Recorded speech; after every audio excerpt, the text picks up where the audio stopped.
means that there's actually going to be a 22% increase in the capacity or the number of children entering our primary schools. So there is a huge opportunity, given that the system has to expand by around about 20%, there's a huge opportunity here to build in the choice which will allow the system to adjust to the human rights issue facing Irish people. So that's one thing. The second thing is, if you look at the statistics for the diversification, the way in which we as Irish people define ourselves when we ask these questions in our census. The last one is 2006, we're getting another one this year.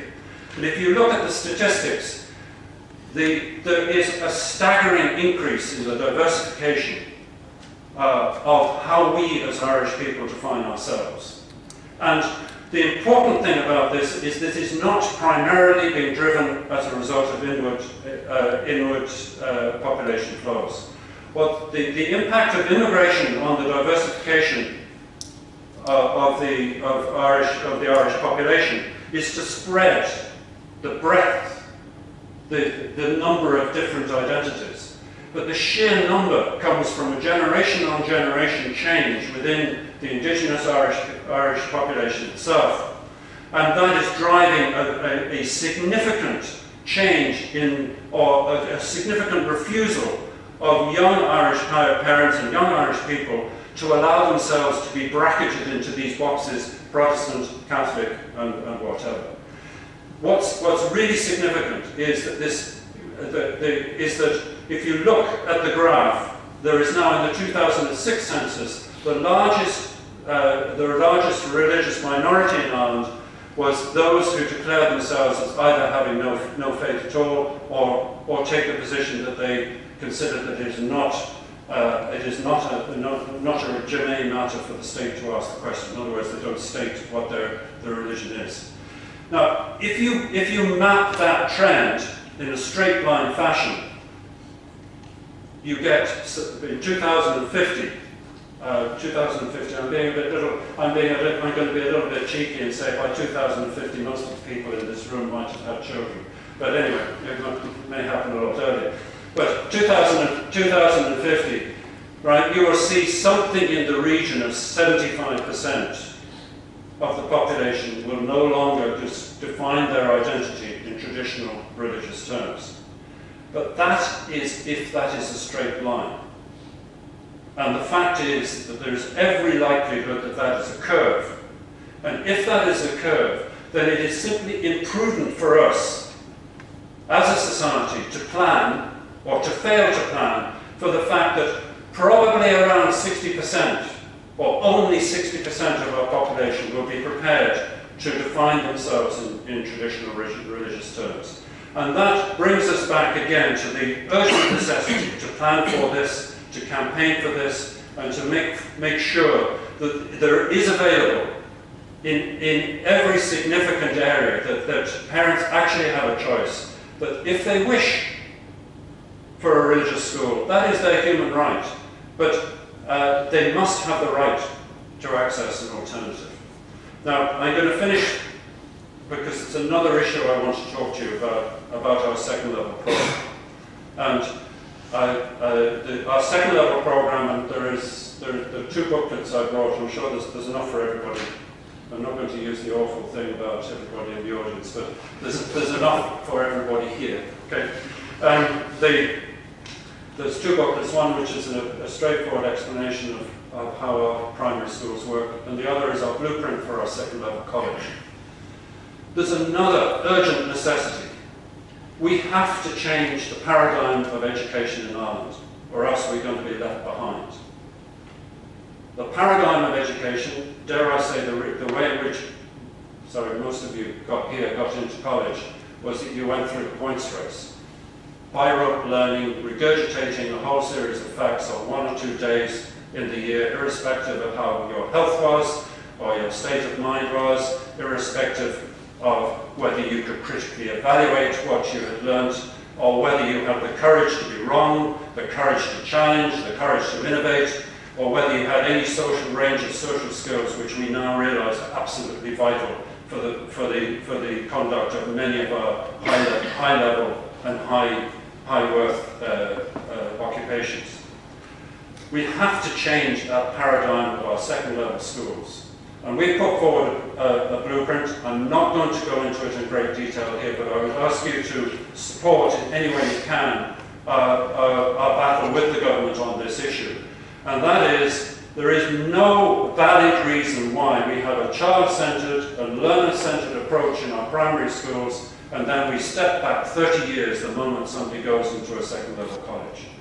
What is absolutely urgent is that our second level program is reconfigured so that it teaches the full range of human intelligence, that it teaches, and I've mentioned some of them, the courage to be wrong, to explore, to have the social skills to work in teams, to actually engage with the question of integrity and right and wrong in what we do in society. None of these get a single point in our current system of second level evaluation. The whole question of creativity, innovation and working in teams is probably the central question in our education system, which is critical to our ability to rebuild our economy and to reconfigure it in around what the government will use these buzzwords like the smart economy, the knowledge economy, or what the heads of Google talk about, which is the thinking economy. This generation of children in our second level schools now cannot afford to wait. And we have to act on this now. So I'm going to finish by saying that thank you very much for listening to me. I'm very open to any type of questions. There's going to be there's no PA going to be here saying that we're not going to go into those areas. I haven't dealt specifically with the issue of how we treat the atheist position or the gay, lesbian, bisexual or transgender agenda in our schools. But I think from what I've just already explained, I think you can see the basic position that we adopt in relation to these items. So with your permission, I'd rather stop now, but we can, I'm much more comfortable in a dialogue than a monologue in this context. So thank you very much.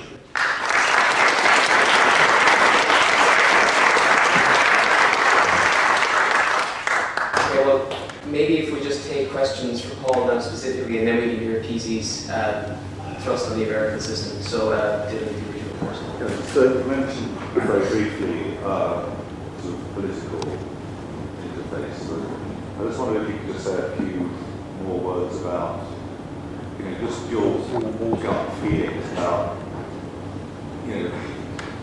how people in the government see this. I mean, even maybe if you have sort of a few guesses about what sort of reading between the lines, what the sort of unwritten feelings are in the government about this. Is there a sort of general friendliness to it? Is there sort of religious influence in the government? It's hard to tell. Educate Together is across, doesn't have a party political orientation. We're very pleased that the Labour Party has formally supported our campaign to become a second level school, and is very supportive to our work. Same thing with Fine Gael, the Green Party and Sinn Féin, and a large number of, the PDs when they were there, and a large number of Fianna Fáil deputies now have very vibrant Educate Together schools in their community, and they see the votes associated with them. How I would see this is that we have inherited a political culture of anti-heroes. To my mind, there never was a better time, in which there was greater political capital to be seized by a political leader in Irish history. And yet we see no vision, no big plan, no big picture, no call to arms, no big project, nothing. We see a government which is terrified of engaging in the big issues. I think they're relatively well disposed towards Educate Together. Pat O'Keefe says all these lovely things. He's keeps on saying that we're doing an outstanding job in primary education, and last week he went a little bit further and said he has no doubt that we're doing an outstanding issue if we became a patron of second level schools. But you know, what the government is tinkering with at the moment is the VEC system, and the VEC system is a very expensive, very inefficient, riven with